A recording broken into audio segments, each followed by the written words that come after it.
Oi, queridos, tudo bom? Vim aqui para gravar aula sobre o parnasianismo, século XIX. Seguindo aquelas escolas literárias, realismo e naturalismo, que também são do século XIX, tá bom? Mas o contexto histórico vai ser parecido, por conta que também é século XIX todos, né? Mas esse aqui, ele vai ter um pouco de diferença na parte filosófica, na parte escrita dela. Vai surgir no final do século XIX, quando a literatura europeia buscava novas formas de expressar, estando em sintonia às mudanças no meio em que vivem. Então, eles queriam uma nova forma de expressar, eles estavam meio que enjoados da prosa, daquelas escritas lá romântica, realista, super realista. Eles queriam uma coisa nova. Aí, lá na França, veio uma coisa nova, que foi o resgate da tradição. Mas o que é esse resgate da tradição? Ele surgiu com uma razão de uma antologia, foi publicada em 3 volumes, sendo o primeiro em 1866, intitulada Parnasse Contemporain. Parnaso contemporâneo. Mas o que é o Parnaso? Na mitologia grega, é uma montanha consagrada a Apolo e às musas da poesia. Nossa, mas vai voltar a mitologia grega? Vai voltar a mitologia grega, vai voltar a tradição antiga. Lembra aquela coisa neoclássica, aquela coisa pegada do classicismo, da volta lá para os clássicos? Vai ser isso, então eles vão voltar com o clássico. E nessa volta do clássico, eles vão vir com uma postura antirromântica, porque os antirromânticos eram totalmente contra essa imitação do clássico, eles queriam ser originais, então eles vieram com uma postura antirromântica. Veio com impassibilidade, impessoalidade, universalismo e racionalismo também. Os autores parnasianos criticavam a simplicidade da linguagem romântica, a valorização da paisagem nacional e o sentimentalismo. Eles não gostavam disso, eles criticavam mesmo. E o foco na construção de uma poesia bela. Então, os parnasianistas, eles amam uma poesia bela, uma construção de uma poesia bela. É uma linguagem rebuscada, quer dizer, difícil, com uma métrica elaborada e um estilo de escrita mais robusto. Então, vai ser aquela linguagem, aquela poesia, aquele poema bem difícil de ser entendido para aquela época, com uma linguagem meio assim,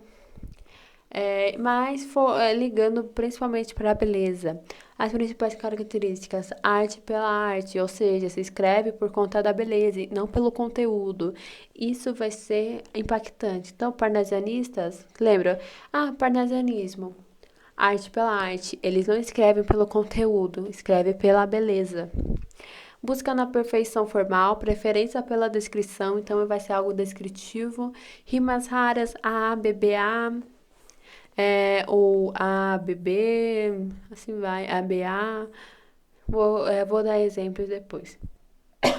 Desculpa, gente. Vocabulário culto, objetivismo, racionalismo e universalismo. Apego à tradição clássica, isso vai ser importante. Gosto pela mitologia greco-latina e a rejeição do lirismo, porque eles não gostam de sentimentos.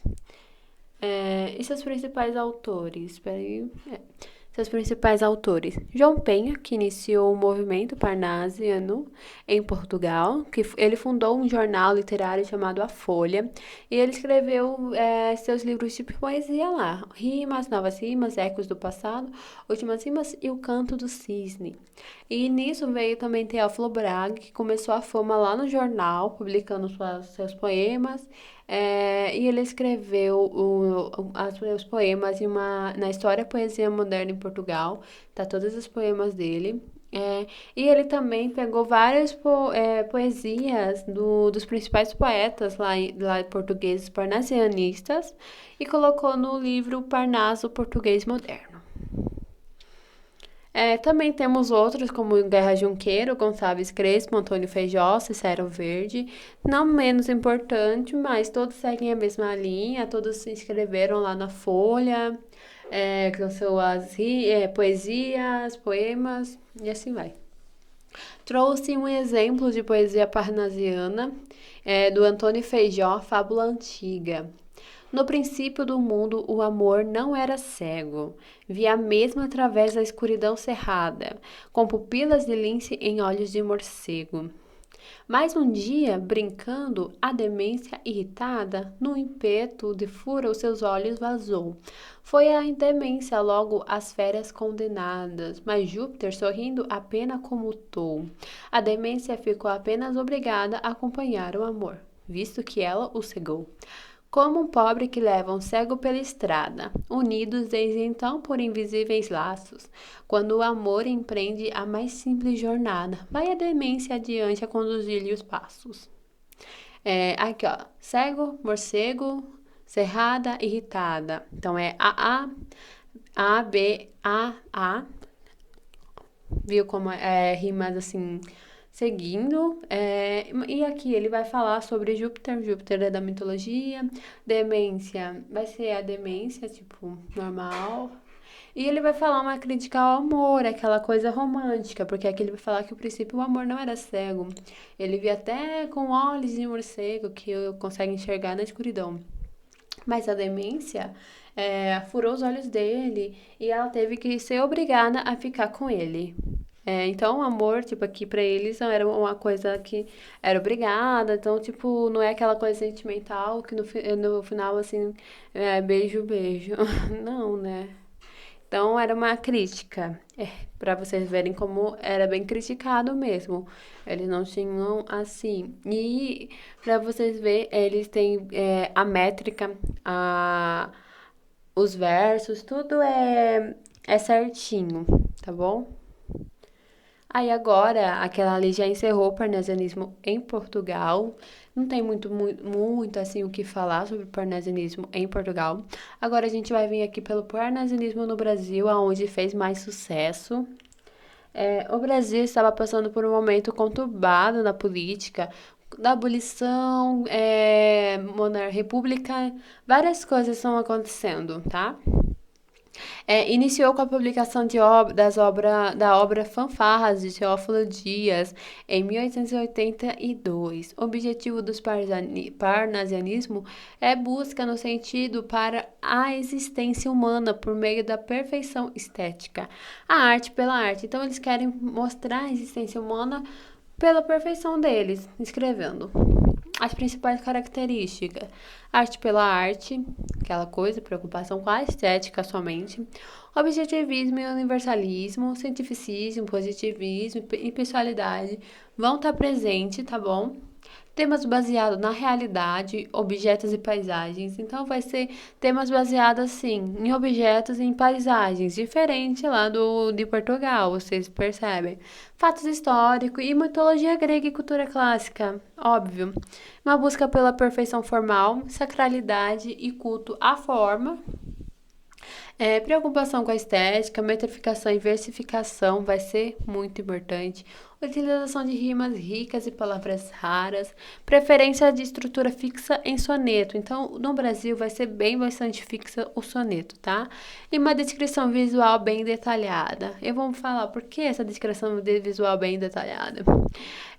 Os principais autores. Aqui é muito importante vocês saberem que nos principais autores existia, assim, a Trindade Parnasiana, composto por Olavo Bilac, Alberto de Oliveira e Raimundo Correia. Olavo, Alberto, Raimundo. Gravando essa Trindade Parnasiana já tá feito, tá? Que são os principais autores. Agora um pouquinho sobre cada um. O Alberto de Oliveira, ele é conhecido como o primeiro parnasianista brasileiro, foi membro fundador da Academia Brasileira de Letras, aquela que eu já comentei antes, que é muito importante ter tipo, seu nome lá. Ele obteve grandioso reconhecimento literário e glória ainda em vida, tendo sido também eleito príncipe dos poetas brasileiros em 1924. Considerado o mestre da estética. Então, ele era muito bem na estética, o mais perfeito, tipo, bonitinho, tudo metrificado. Destacava os seus poemas a perfeição formal, bem como a métrica rígida e a linguagem esmerada. Ele se enquadrou no parnasiano com a obra Meridionais. Aí agora Raimundo Correia, enquadrado na escola do parnasianismo a partir do livro Sinfonias, ele atuava como um autor romântico e demonstrava influência em Castro Alves e Gonçalves Dias. Então, para romântico, para ir para parnasianismo é uma boa mudança, né? Seus temas preferidos são a perfeição formal dos objetos e a cultura clássica. Usa versos impressionistas para cantar a natureza, poesia de meditação, tendo o pessimismo e a desilusão como característica. E tem o Olavo Bilac, que teve sua carreira inteiramente enquadrada no parnasianismo. Usava de uma linguagem elaborada com invenções de estrutura gramatical e busca pela perfeição métrica, produções literárias, essas produções literárias, Panóplias, Via Láctea, Sarças de Fogo, Alma Inquieta e As Viagens de Tarde. Então, o Olavo Bilac sempre foi parnasianista, então ele sempre usava uma linguagem elaborada, com inversões de estrutura gramatical, então ele às vezes trocava as estruturas, a forma, o verbo primeiro, o sujeito depois, nananá, e buscava pela perfeição métrica, isso era muito importante para ele. Então, Triade, Parnasiana, Alberto, Raimundo e Olavo. Aí os elementos assim para fixar sobre a produção parnasiana ela trabalha com uma poesia descritiva, isso é muito importante saber. Chamada de arte pela arte, é alienada e associal, então não vai ter presença dos sentimentos das pessoas, não há religiosidade, retrato belo artístico e é fruto do racionalismo da época. É de origem clássica, é objetiva no que ela quer, é desenvolvida na poesia e seu momento histórico era o processo industrial e o cientificismo, tá? Mesmo que não tenha, igual teve na presença do realismo e naturalismo, a presença do que estava acontecendo no mundo, lá na literatura. Aqui não vai ter tanto foco, tá? O processo industrial e cientificismo não vai aparecer assim muito na poesias, tá? Aí eu peguei dois exemplos para vocês. Esse primeiro é do Alberto, que ele escreveu sobre um vaso chinês. Estranho mimo aquele vaso viu, casualmente uma vez de um perfumado, contador sobre o mármore luzídio, entre um leque e o começo de um bordado. Fino artista chinês enamorado, nele pusera o coração doentio, em rubras flores de um sutil lavrado, na tinta ardente de um calor sombrio. Mas talvez por contrastes à desventura, quem o sabe, de um velho mandarim, também lá estava a singular figura que a arte em pintá-la, a gente acaso vendo-a, sentia um não sei que com aquele chin de olhos cortados, a feição de amêndoa. Foi publicado no livro Sonetos e Poemas. Esse livro, Vaso Chinês, vai falar sobre um vaso realmente. Se você for ver, estranho mimo aquele vaso de mármore entre um leque e o começo de um bordado. Então você vê a descrição perfeita. Desculpa. A descrição perfeita sobre esse vaso. É uma coisa tipo aleatória. Então eles vão pegar, vou escrever hoje sobre um vaso. Então eles têm essa pegada de escrever sobre vasos, sobre objetos. É bem normal. Então não vai ser algo assim, para você pensar. É algo assim para aqui não tá tipo bem bonitinho porque eu não consegui deixar ela do jeito que é, mas esses espaços aí são o começo, tá? Mas ela é super bonitinha, toda metrificada, então é uma poesia bela, posso falar assim. E aqui a gente tem uma do Olavo Bilac, longe dos... para um poeta, é o nome do título, tá? Longe do estéril turbilhão da rua, Beneditino escreve: no aconchego do claustro, na paciência e no sossego, trabalha e teima e lima e sofre sua. mas que na forma se disfarce o emprego. No esforço e a trama viva se construa, de tal modo que a imagem fique nua. Rica, mas sóbria, como um templo grego. Não se mostre na fábrica o suplício. Do mestre é natural o efeito agrade, sem lembrar os andaimes do edifício. Porque a beleza, gêmea da verdade, arte pura, inimiga do artifício, é a força e a graça da simplicidade.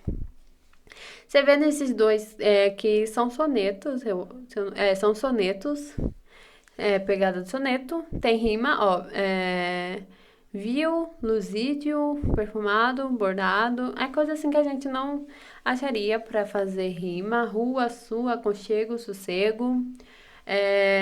E aqui no do Olavo Bilac, ele vai estar falando como escrever uma poesia. Então é para você ficar no seu aconchego, para você construir a poesia como se fosse andames de um edifício, para ter uma arte pura no final, tá?